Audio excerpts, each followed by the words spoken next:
Miss,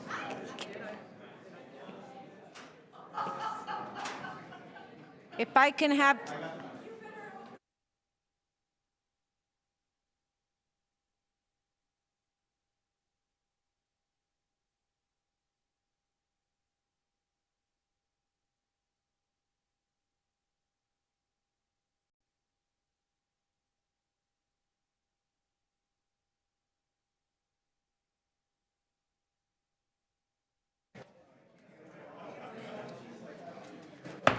Okay, let's call the meeting back to order. See, that's how this gavel should work. Just one hit and everybody is quiet, like very quickly. It works well. First of all, we do have quorum. We're about to begin the presentation from the police services. We had on just before lunch where are we here? Toronto Atmospheric Fund. There are people here. Are there any of my colleagues who have questions on the Toronto Atmospheric Fund?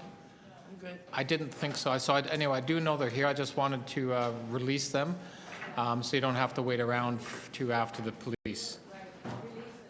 Okay, great. So we're going to begin with police. So what we have now, we have the Toronto Police Services who are going to do a presentation and questions. We have Toronto Police Services Board for questions. Toronto Police Services Parking Enforcement Unit questions. And that will end the day. So I see we have a full table. If you maybe introduce yourselves to us, and then we'll let you begin the presentation. We'll start with Yes, thank you very much, Chair. I'm Jim Hart. I'm the Chair of the Toronto Police Services Board. And I want to thank you for the opportunity to present our budgets to you today. The budgets went to our board on December the 16th and were approved there. I have a few brief comments that I'd like to say before I pass it on to the Chief. During this budget process, the board and service took a number of steps to inform and engage the public. We did line-by-line details of the service's operating budget, and we released those publicly. We produced detailed fact sheets and circulated those publicly. And finally, those interested in making deputations had two opportunities to do so, one at our budget committee and one at our board meeting in December. We believe, as the board, that these budgets fulfill the expectations of the public delivering effective service in response to increasing complex needs of Toronto's communities. I'd like to draw your attention, though, to one element in the 2020 operating budget. The board has worked with the Toronto Police Association and the service to bring in important and unprecedented shift schedule reforms to the Toronto Police Service. For the first time, starting this year, we're matching where people work, when they work, with the needs of this city.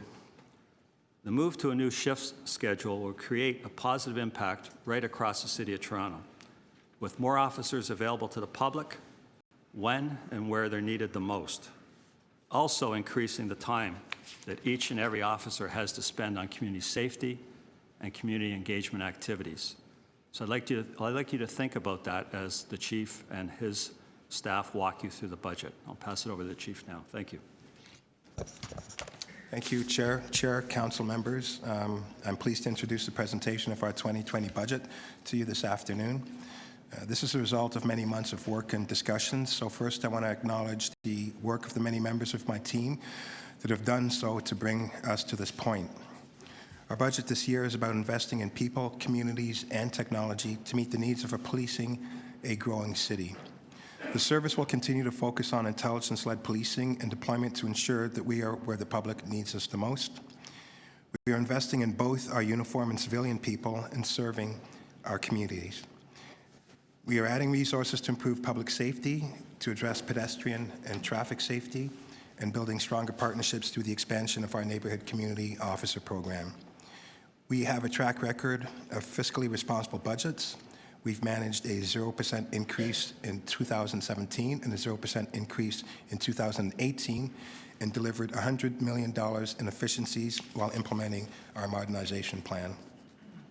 Our 2020 operating budget request is 3.9% increase, of which 2.8% is required to meet the collective bargaining agreements.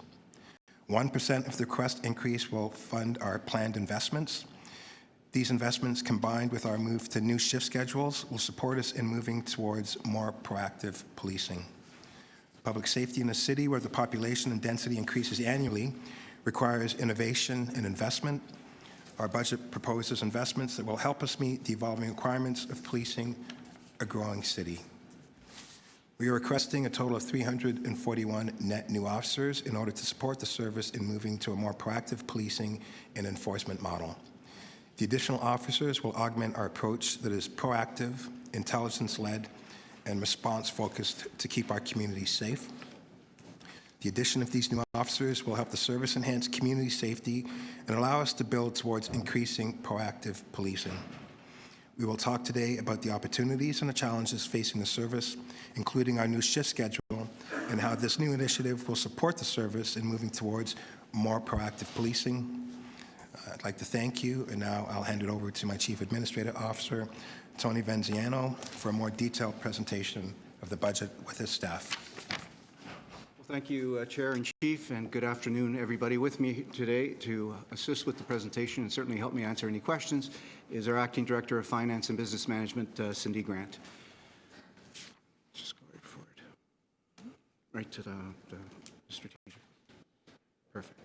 So as far as our strategic plan, we're still guided by the Way Forward report, which essentially is premised on being where the public needs us the most, enhancing partnerships because we can't do public safety alone, and focusing on the complex needs of a large and growing city. So our priorities are to maintain sufficient staffing levels, both uniform and civilian, to keep a growing city safe, to enhance our capabilities and make those important investments towards our modernization, and to do all this in a fiscally responsible, disciplined, and accountable way that emphasizes value, transparency, and sustainability. And so our vision is to be an intelligence-led public safety organization that better balances proactive and reactive public safety services, that's enabled and advanced technologically, and that's properly resourced by officers and civilians to keep the City of Toronto safe. What we do, a lot of it is guided by the adequacy standards in the Police Services Act. So we're in the business of preventing crime, enforcing the law, assisting victims of crime, maintaining public order for both planned and unplanned events, and responding to emergency calls for service. And we do all that in collaboration with our city program partners, as well as the community. In terms of outcomes that we want to achieve, obviously increase community safety and well-being and reduce victimization, enhance perception of public safety and public confidence, and enhancing the efficiency of policing services. And so you can see that throughout this presentation, we are going to be emphasizing the need to work with our communities and to give our officers more time to do that proactive work. In terms of efficiencies, we've already taken steps to do things differently and not keep trying to do the same thing and expect different results. So the District Special Constable Program, the new shift schedule that both the Chair and the Chief talked about, as well as the Connected Officer Program, are all examples of ways of doing things much more efficiently, but also adding value in terms of the public safety services that we provide. Toronto is growing. It's expected to grow by from 2015 to 2023 by almost 500,000 people, which is essentially the size of Hamilton. And with that growth, and this is an issue and a challenge that's not only a police services challenge, it's a challenge for every city program. With that growth comes more calls for service, increased traffic, the potential for more crime, and more city events. And city events keep growing in terms of numbers, but the way that we police those events is also changing as we have had to evolve based on the current environment that all cities and governments are dealing with. When you look at our officers per capita, we've come down from 189 per 100,000 in 2015 to about 160 in 2020. And when you look at us in comparison to other major urban cities in Canada, we are well below both Montreal and Vancouver in terms of officers per capita. And so we continue to emphasize using our officers more efficiently and effectively, and also using our civilians to do some of the work that our officers don't have to do so that they can focus on core policing services. In terms of major crime indicators, you can see that every crime indicator is up, and from 15 to 2018, 2018. And with the exception of robbery and homicides, that trend has continued between 2018 and 2019. Gun calls, shooting incidents, and shooting victims have all increased from 2015 to 2018, 28%, 48%, and 46%, respectively. And again, that trend has continued into 2019 with increases in every category as well.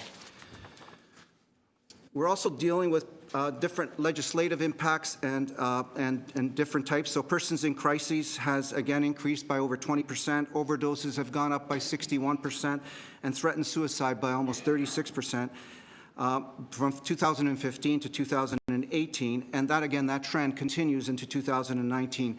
And that requires then us to spend more time on those calls, meaning the requirement for more resources in order to be able to do those important things. R versus Jordan requires us to expedite the whole process as we go through the judicial and court process to 18 months. The disclosure of 911 tapes, which is R versus MGT, again requires us to disclose audio tapes to the Crown upon first submission. And then we're dealing with what everybody else is dealing: presumptive PTSD legislation, chronic mental health stress, and then next generation 911, which I will talk about later. Call for services in terms of emergency calls for service has gone up between 2015 and 18 and continue to go up in 2019. And so you can see that the number of hours that we spent on services, as well as the number of calls for services, have both increased. But our complement from a uniform perspective has actually gone down, which that means that our officers are doing about 20% more calls for service as a result of that. These are our key priority actions, and I think they're important, so I'm going to improve response time and get greater coverage in peak times, which is what the Chair and the Chief both spoke to in terms of being there when you need us the most. Enhanced traffic enforcement, less reliance on bringing people back on callbacks, which has a monetary, a financial, and an operational sustainability issue related to it.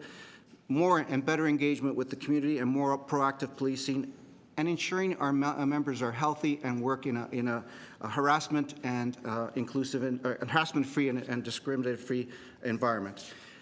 The two areas and the two things that we're doing that basically tick the box on each one of these things is the new shift schedule and the hiring of 140 more priority unit response officers.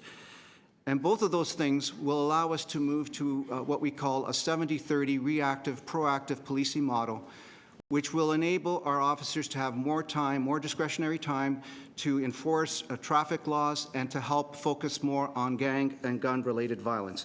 So that, combined with the neighborhood officer program, where we're increasing our officers by 40 and going into 10 new neighborhoods, as well as 8 dedicated traffic enforcement officers, will all help us achieve these priority reductions in 2020 and then moving forward. We talked about the major crime indicators and the calls for service, so we can skip over that. And now the numbers. So our request is a 4.2% increase over 2019 projected actual. But when you look at it on a budget to budget, from a budget to budget perspective, it's a 3.9% increase over those two periods. Our complement is basically what Council approved a number of years ago, 7881. We've kept that the same for now, but we are nowhere near hiring to that complement. We're actually at around 7450, and that's what's funded in our operating budget. The projected actuals, like other departments, have been adjusted to remove interdepartmental and both charges and recoveries, and so the budget and the projected actuals have both been revised to reflect that change. Most of the money for the programs and the services that we provide come from the property tax base. We do get money for court security, about $40 million to help us in that regard. That's part of an overall provincial program. We get grants from other levels of government, mainly the province, and then we've got recoveries like paid duty for our paid duty program. And we also have fees and sales for alarm fees or false alarm fees, criminal reference checks, and clearance letters. Our base budget is about a 3% increase, 3.1% increase. Again, budget to projected actual, it's 2.9% when you look at it from a budget to budget perspective. As the chief pointed out, the main reason for that increase is almost $29 million for the collective, or 2.8% for the collective agreement impact in 2020.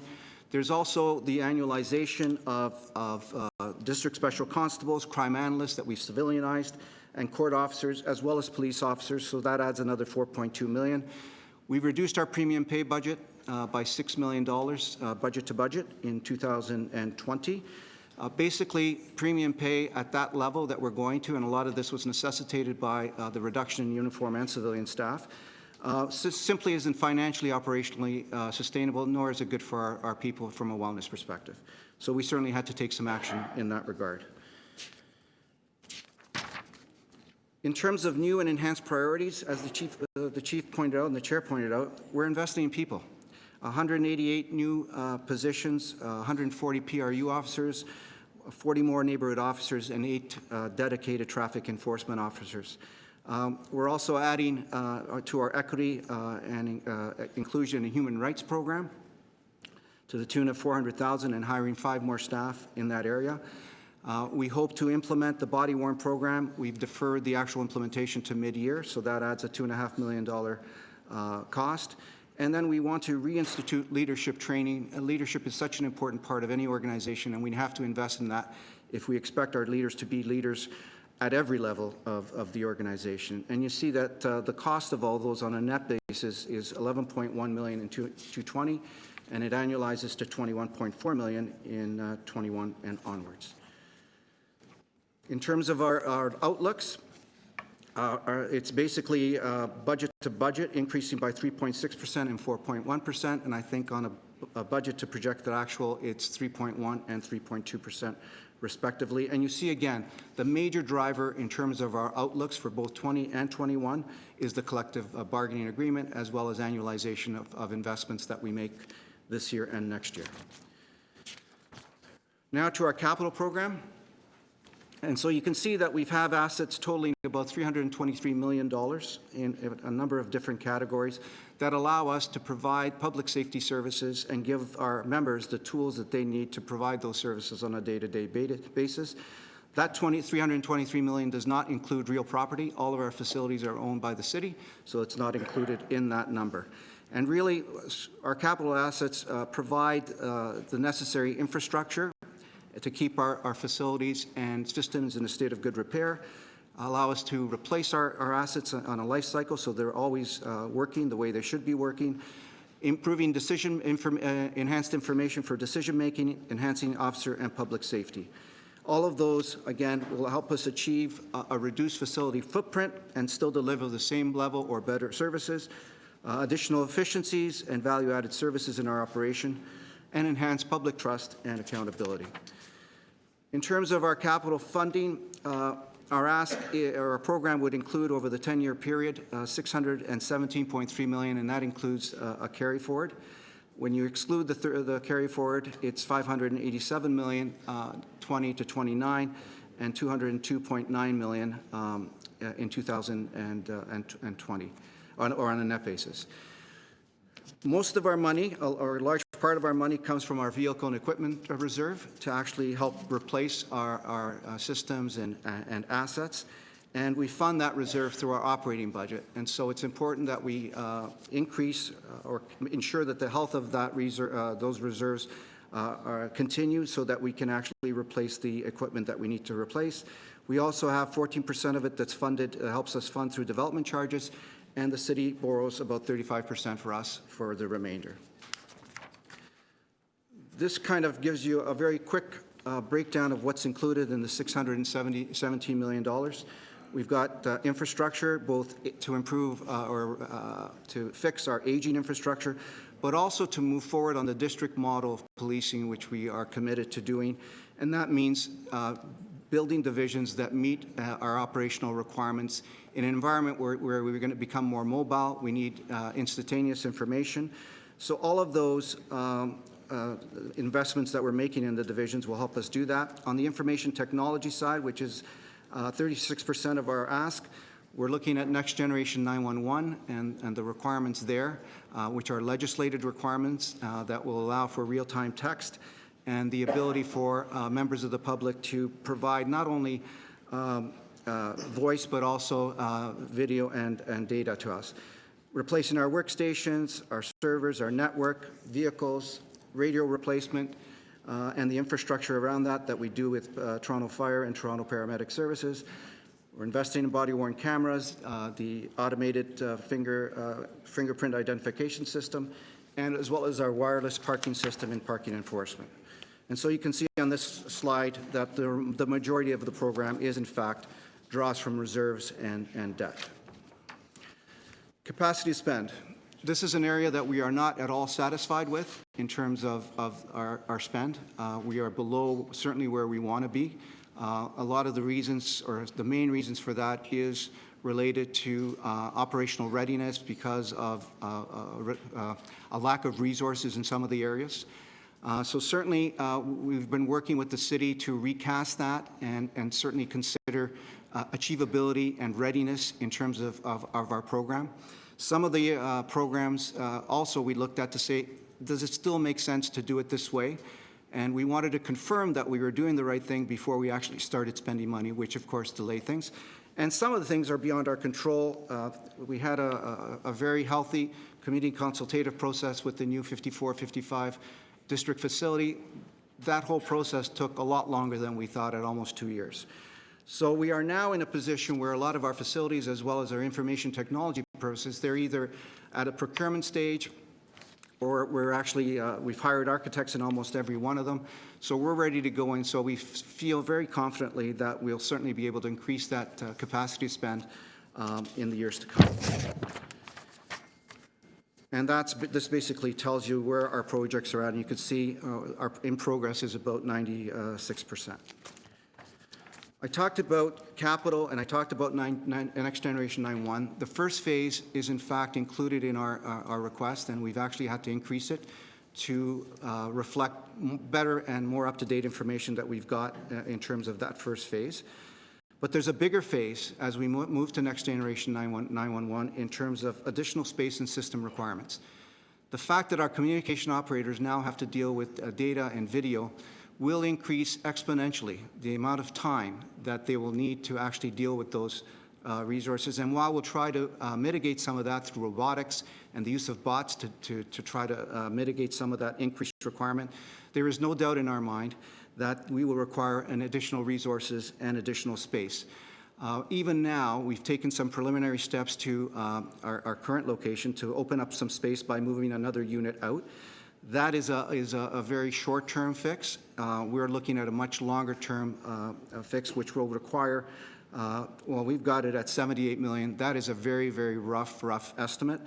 It's going to mean a lot of money. It's something that we believe we should be doing with our city partners, both in emergency services and 311. We think that there's opportunities in terms of synergies, so that if we do it together, we can create a much more value proposition, as well as a much more efficient and effective way of doing things. And so what we're doing is we're going to be hiring a subject matter expert to do a feasibility analysis and come to us with options and recommendations, taking into account other city programs that I just spoke about, to see what's the best way to move forward with this. How much space, additional space, are you going to need?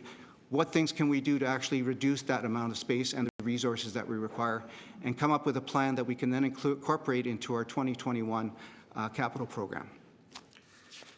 And that concludes our presentation. Thank you much. I appreciate that. So we'll now go to questions of outside councillors.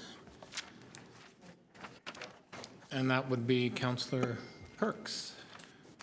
I'm looking at Appendix 9, which are the reserves. And I haven't finished totaling it. Well, first of all, I noticed that every single reserve, both your internal ones and the corporate reserves, has a drawdown projected over a 3-year period. And I haven't finished totaling it, but it looks to me like the total is in the range of about $30 million over the next 3 years in drawdown and reserves.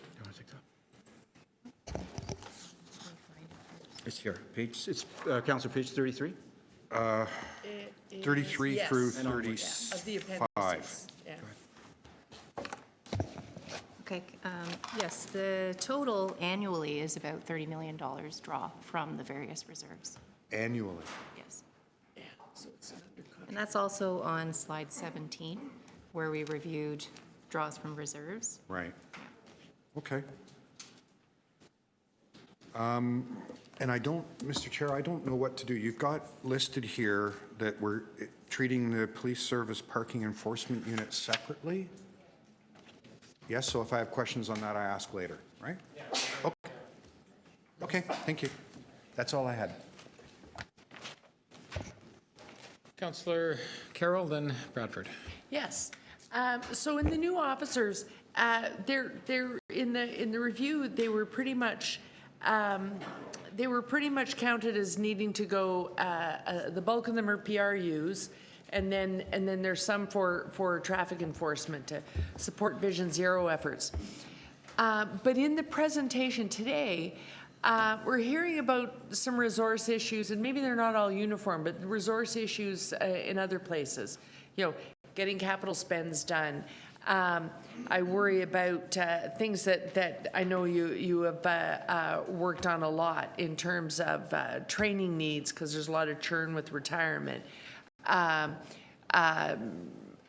Making changes in terms of, you know, training changes, big training initiatives around body-worn cameras and things like that.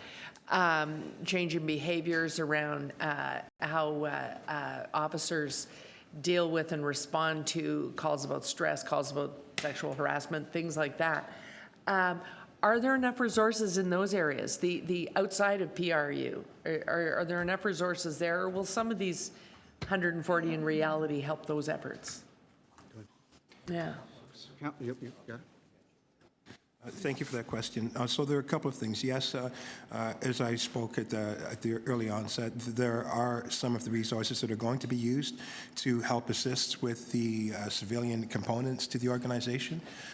At the year end, I've sat down with the chair, and we've had a very meaningful conversation on taking a much harder and a much deeper dive at some of the inner workings and where there are some where there are some gaps, and there are some gaps, and then looking at making sure that we measure to show in true form what those gaps look like and what the implications are, and then prioritizing those spots where those gaps may in fact exist. On top of that, we also have to consider that there will be some net news when it comes to Next Gen 9/11, and a couple of other things as well too, as we expand on body-worn cameras, looking at what that may yield or may not yield. So really, as we get into the net new type of initiatives and projects that we're going to be launching, we have to monitor and consider whether or not there are going to be some gaps identified. But from a foundational perspective, we have some gaps right now that we are working through, and that is a priority for next year. Okay. And I know it's easier to explain them in the budget as these are going to traffic, because that's for us, that's a focus, Vision Zero, and then just call the rest all primary response. But in reality, out in the divisions, there's the primary response and the community response. Where do the thing that we're all nervous about because of the escalation in violence in some of our neighborhoods, key ones, I've got one where there was a neighborhood officer and now there isn't. Is a neighborhood officer a PRU or a CRU, and are we going to get some of those back? With the Neighborhood Community Officer Program, this budget speaks to the expansion of that. So if there are any gaps in things where we had and we've removed, we'll be filling those. But on top of that, we'll be adding to newer communities. I believe it's 10 communities in total that will be added on to. They work out of a different command. They are not the primary response unit. The priority response unit speaks to the emergent calls, the folks in the uniforms that respond to the radio calls. How soon will divisions know? If I called Division 32 now, would they know whether or not it is a case of gapping in this case? Would they know now that that gap is going to be filled at some point in the year? Well, I'm dependent on what you guys are going to give me. So in reality, that's why we're here It's today. all up to And me. once it's all up to you. Congratulations. So ideally, that decision will be run through the command and prioritizing where those spots need to be filled based on our demands for service, based on where the relationships are key and critical in helping crime and disorder. Okay. I'll bet you can guess where I'm talking about because I've already talked to Deputy Chief Ewan about it, but I'll follow up. Thank you. Thank you. Councillor Bradford. Thanks very much. Through the chair, thanks for the presentation. I noted the $24.7 million that we recover for paid duty. I was just curious how much or what percentage of paid duty we recover and what do we not recover? So the way the paid duty program works is we actually pay, so we get requests from organizations. We actually pay the officers through our payroll, and then we actually charge the organizations the cost of that paid duty plus a 15% administrative fee. So that recovery, so you'll have the cost in our cost and then the recovery, but there's also a 15% administration item that's there to cover our cost to administer the actual program. So the 24.7 million represents all the paid duty. Yeah. We never have events where we have to send staff out outside above and beyond paid duty requests that's not captured. Because I'm thinking of some of the big events where we actually have to have more officers and staff up there. And I'm curious, does that actually get charged back? Do we recoup that cost at all, or is that just the cost of doing the business? Right now, the majority are through the paid duty. So, we are, I think it's no secret, having trouble filling some of the paid duties just because of the numbers that we're getting. But certainly, almost all of it is recovered through the paid duty system. So that was a follow-up question. I wanted to talk about the paid duty process and how we can. That's feedback that I hear often. Is it's challenging both on the policing side and on the event organization side to secure the paid duty officers, which we need to have the events run safely. Do we have a process in place, or are we trying to? How are we going to close that gap? I'm so glad you asked that. So there are a couple of things, and yes, there are certain events where there are pressures where I cannot compel people to come on their own time to fill some of the venues.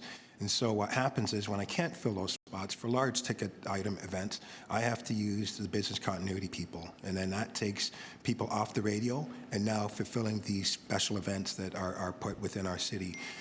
One of the opportunities that we have is with the pilot project that we have, there will be more resources available to help us with those types of events, because there'll be more officers that will be out on the road.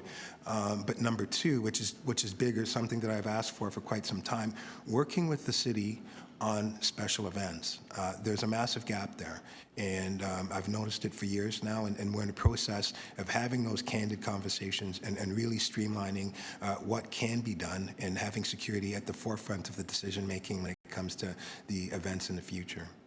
I'm just curious, are officers required to take X amount of paid duty shifts per year, or is it entirely volunteer? All voluntary. There are some officers that will never do a pay duty, and so there are no guarantees when it comes to pay duties. When they're put in our system, there are no guarantees that they will all be filled, and in fact, more times than not, they are not all filled.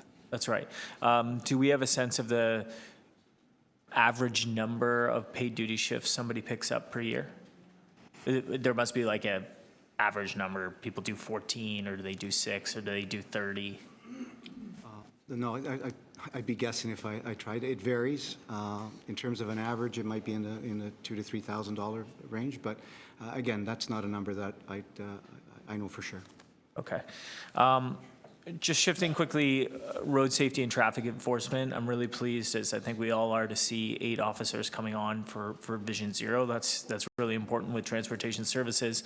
But I also, and when I communicate to this public, also talk about the 140 new priority response unit officers that will be helping with the enforcement. My question is how we're going to reshift the schedule, allocate and prioritize time of those additional response unit officers for the traffic enforcement side, and if we'll be able to see that breakdown or the data of like Because you're taking FTEs or you're taking positions, and is it like 20% of the time, or 15%, or 50? Like, what does that look like? Or how do we see that information? I can give a more generalized answer because the shift schedule is something that's net new. First, I can speak to, yes, having the 8 officers that will be dedicated to the traffic enforcement piece really is a very small element of what the big picture is. So first off, we stop hundreds of thousands of vehicles a year. Some get cautioned, some get warned, and some get tickets. So that's the one piece. But now with having our officers that will work on a 70-30 breakdown, 30% of proactive policing, it gives my divisions the opportunity of prioritizing what is the priority within their neighborhoods, their communities, and proactively where do we put them. So if I'm in a neighborhood where the gang subculture is very high, I'm going to suggest, and I'm more likely to have them in a proactive time, conduct monitoring of that and less on a traffic piece. However, there will be a noticeable increase from the service as a whole with my priority response units that are out there to ensure that traffic enforcement is one of the forefront things that will be looked at. Everything will be measured in accordance to make sure that we can report back to the board as to what our plans are, what we are actually doing when it comes to the projects and initiatives that we have, what are the results of those. And I'm quite satisfied that with more proactive time, there'll be a more stronger likelihood that there'll be more opportunities for enforcement across the board. And is that determination of allocation of time, is that made at the superintendent division by division? Is it the superintendent that's going down the board that's going to allocate the time of those positions? Is it at that level? Did you last question? It will be strategic, led through command, but yes, there will be measuring tools in place to see what each division does. And if they're not doing that, then what is the offset that they're doing? What are they doing? Why are they doing it? So we're sticking to our intelligence-led piece. And part of the reduction of the numbers is about not just padding the books. It's about making sure that our actions from a traffic enforcement was intelligence-led. So where are the collisions happening? Why are they happening? What are the causes? And then putting resources there. When I first got on, it was about sitting at corners and having people making pro turns and issuing tickets, or if it's between rush hours and these pro turns, the tickets were issued. I'm more interested in that aggressive driving piece because that's causing a lot of loss of life. And so that's being more strategic in how we deploy. And the other piece, which I've said for the past 5 years, is speaking about utilizing technology. That is something that is going to be a game changer if it is used properly, allowing my officers the opportunity of looking at the aggressive and dangerous driving that is causing carnage, and then having things that are enforcing the law on the other aspects of traffic and roadway safety. And we think that collectively, we're excited about what's going to happen this year with the introduction of the traffic technology that's going to be in place, and hopefully an opportunity for expansion once we measure and show that the research working with the city. Okay, thank you. Thank you. Okay, we'll do a second round if we need then. Councillor McKelvey. Thank you, Mr. Chair. On page 12, you have your key priority actions. And I apologize, I was trying to find the budget note because I didn't bring a copy with me. But in terms of the funding that you're requesting, do you also break it down by priority area so that it's possible to see where in particular the new enhanced asks are going against those 5 priorities?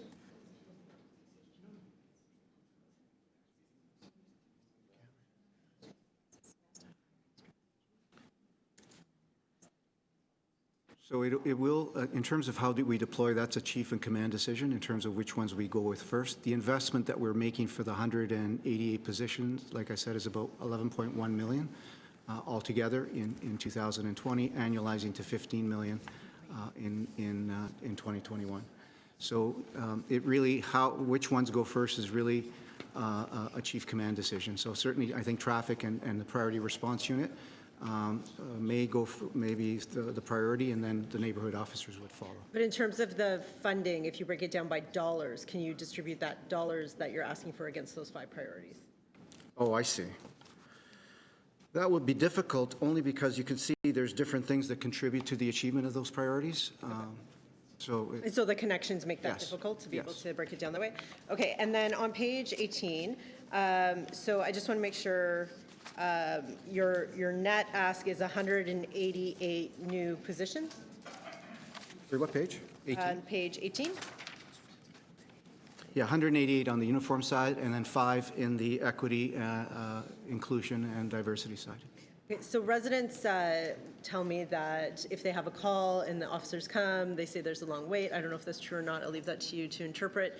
And so there's a feeling that they're under-resourced. So do you have, through that investment and having the 140, do you know what your expectation is to improve wait times and call times? Like, is there a metric that you're working towards that you've modeled with that 140 officers? Okay, so what has happened with this shift scheduling, what it has allowed us to do is through years of comprehensive work with utilizing technology to find out what our capacities are, where it's happening, what time it's happening, how long it's taking to do the calls.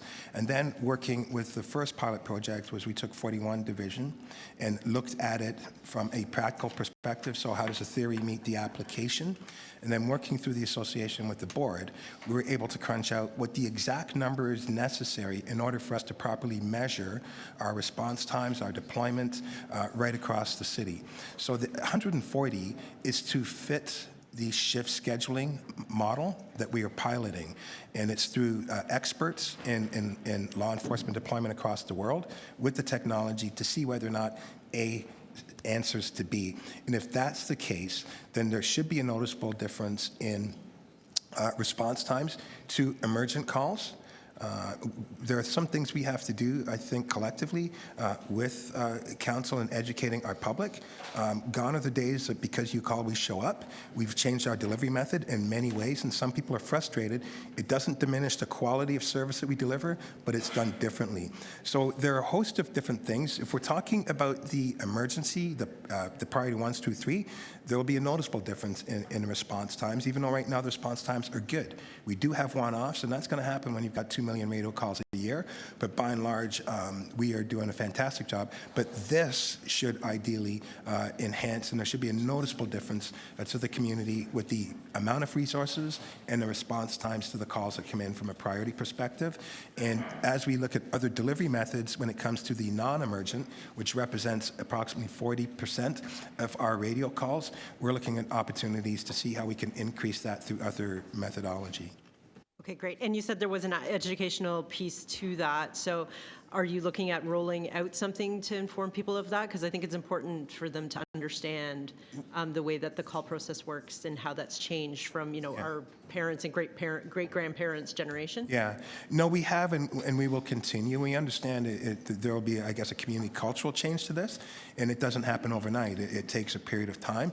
We're seeing an increase, and with the introduction of Next Gen 911, it will be a lot more compelling because when you come in, it may not necessarily be a person you're talking to. It could go to a bot, or it could go right into the system itself and then generate what resources are necessary in order to respond to that type of call.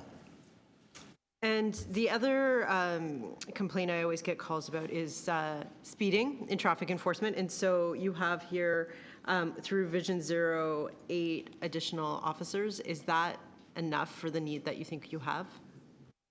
Yeah, so as I spoke to earlier, it's not a representation of what the enforcement looks like across the city. And I spoke earlier and I said that we stop hundreds of thousands of vehicles every single year. Adding 8 is not what's going to help the equation. It has to be holistic. So not only do we have that, we're going to have the technology piece in which the city is going to work with us to get that. You'll see a reduction there. And again, by having our officers, if our numbers crunch out right, they'll have 30% of proactive time. So that will give us the opportunity of having more opportunities of traffic enforcement, whether it be speeding or aggressive driving or any of those other factors, our big 4. And so there will be a noticeable difference, I anticipate, by the year end, and we'll be able to report through the board what those numbers look like and what the differences are. Thank you for your hard work and for keeping our city safe. Thank you. Thank you. Any other questions? No. Councillor Bradford, you had one on capital? Super quick. Very quick, sorry. So Division 5455, wanted to just touch base very quickly on the Danforth Garage project. Appendix 5, I know we're close to procuring the architectural services, if we haven't already done that. When we presented this to the public during the site selection process, I think we were targeting a 2021 completion. Is that correct? I think we're looking right now with the delays, we're looking at 2023 at best. 2023 at best. I mean, we're trying to do everything we can, working with the city to try to achieve that and try to shorten that timeline. But it'll all depend on how quickly we can move forward on some of the permits and studies that still, so we're doing environmental work right now in terms of some of the some of the risk due diligence that we have to do. We are in the process of hiring an architect, and so that will certainly help. So I'd say 2023 is a good bet. So I want to just understand how we can just expedite that and get closer back to where we started at 2021 versus, like, I don't know how we lost the 2 years, but what steps can TPS and the city, whether it's planning or building or EA work, what can we do to close that gap? We've actually already started that process to see where we can sort of squeeze things a bit and shorten that timeline. But I'm giving you sort of a worst-case scenario. If we can take steps working with our city partners in real estate and Create Toronto, we will do everything that we can. We're just as anxious as everybody else to get that thing built, get the facility built and in the community as quickly as possible. So we will continue to work, and with your office, Councillor, to try to get all that done. Okay, I think Chief wanted to respond. No, I was just going to say, if you gave me permission, I've got 5 guys that'll start digging a hole today. So there are complications to it, and I don't do heavy lifting anymore. But. Okay, thanks very much. That's it for me. Thank you. Thank you, and appreciate, thank you for your presentation and for coming here today. So now we're going on next to Police Services Board, which is a little bit different, of course, than Police Services. Are there questions on the Police Services? No, we're doing questions. If there are any questions on the Police Services Board. Seeing none, let's go to Toronto Police Services Parking Enforcement Unit. I know Councillor Perks had some questions. So this is. Oh, wait a minute. There is no presentation on. They Well, asked, Councilor Carroll asked for one yesterday. you want a presentation? Mr. Conforto Oh. is going to just present how it's accounted. Oh, okay. Otherwise, I'll spend 5 minutes asking how. Oh, is we this did, okay, yes. Submitted one. Councilor Carroll asked them to do it yesterday. Okay, so I guess we do have a presentation. Who's going to? Okay. You asked about it yesterday. Yes, you're right, okay. So, Mr. Conforti, would you like to just speak to this briefly, I guess, just so we can get up to speed on that? Sure. So I'll quickly talk to parking tags, enforcement and operations. Essentially, this is a program that we have enforcement that's embedded within the Toronto Police Service, but then we also have revenue tags, the revenue component as well as revenue services, court services, and legal services that all support the unit. So if I go through it, I just want to speak to the fact of what you would see in the budget notes that we have this year, and what you would see is the parking enforcement unit expenditures and some small revenues within the budget notes. What you won't see in there is you've got parking tags revenues, which are embedded in non-program. You also have the support services between revenue services processing, tribunal administration within court services, and legal support. So in the past, there had been an IDC-IDR relationship. With the elimination of that relationship, those dollars still reside in the area that's delivering the service. You just wouldn't see the consolidation in the notes. So what I'm going to do with this presentation is essentially reconcile the numbers to what you would have seen in the past. So next slide. Next slide. So what you see in front of you on this slide is essentially the gross expenditures and revenues that you would see within the budget notes for the Toronto Police Services Parking Enforcement Unit. This reflects the cost to continue to provide the service and deliver the outcomes. You'll see that there's a change of about $3 million, predominantly within salaries and benefits associated with inflationary increases in those costs. Go to the next slide. On this slide, you would see some of the other revenue sources and expenses that are associated with helping to support and deliver the services. You would see within the non-program budget, the parking tag revenues, which for 2020 are about $102 million, reflecting about a 2% increase or $1.8 million increase from 2019 actuals. And then below that, in the support services, you continue to see within the appropriate divisions the costs related to supporting this function within revenue services, court services, and legal services. You see a small decrease in those expenses. That's related to efficiencies that were approved and realized in 2019, reflecting the full year cost of those. Again, the dollars are in here, continue to be able to support providing service. So the last slide just combines all three. This is consistent with what you would have seen before a change within the IDC-IDR relationships. Looking at the change in costs within the parking enforcement as well as the increase in revenues, you have a total net revenue of about $43 million, which is about $500,000 less than last year. Again, just reflective of the cost to continue to deliver these outcomes. So we do have staff here from all the different areas that provide support to this unit, and they're willing and able to answer any questions that you might have. Okay, Councillor Perks, I guess you'd be first up. At risk of coloring outside the lines a little bit, some of my questions have to do with what you presented here, but as it respects traffic, there's a similar relationship with traffic tickets in that it shows up through 3 different divisions, or some's court services, some's police, and you've done the same thing with them this year, with that cost and revenue system this year? So what I've presented here is really a change because of IDC-IDRs on the parking tags budget. In terms of traffic tickets, there is no change in the relationships through the budget this year. It's always been that you would have costs for traffic enforcement embedded within the police budget, and then we would also have costs embedded within the court services budget, both to support the court component of that, as well as any collection of revenues. Okay. So there's no change So in you that. brought this system to match what you already did with traffic. So what we've done is to avoid any, I guess, confusion around the way that the numbers may have changed this year for this component because of the change in IDC-IDRs. We're bringing it back to try to reconcile Okay. how it would have been seen in past. On the thing about traffic tickets, my recollection is about 6 years ago, we saw about a $20 million drop in revenue, and that was because fewer tickets were being issued, and that never really came back up. Is that my recollection kind of right about that? We did see a decline in tickets being filed with the court about in 2013. 13. 13. But the volume of enforcement across the community has declined, but our revenues have rebounded. Just by the way, we have reported our revenues and through our collection activities. Is it back to where it was in 2012? No, it is not. So we had a sharp decline, and some And then of we it's climbed back stabilized up, but still we're not issuing as many tickets as we did in 2012. If the question is for the Toronto Police, I believe that should be Are answered we by the issuing as Toronto many Police. traffic tickets as we did in 2012? No, we're not. Pardon? No, we are not. Okay, thank you. That's all I needed to know.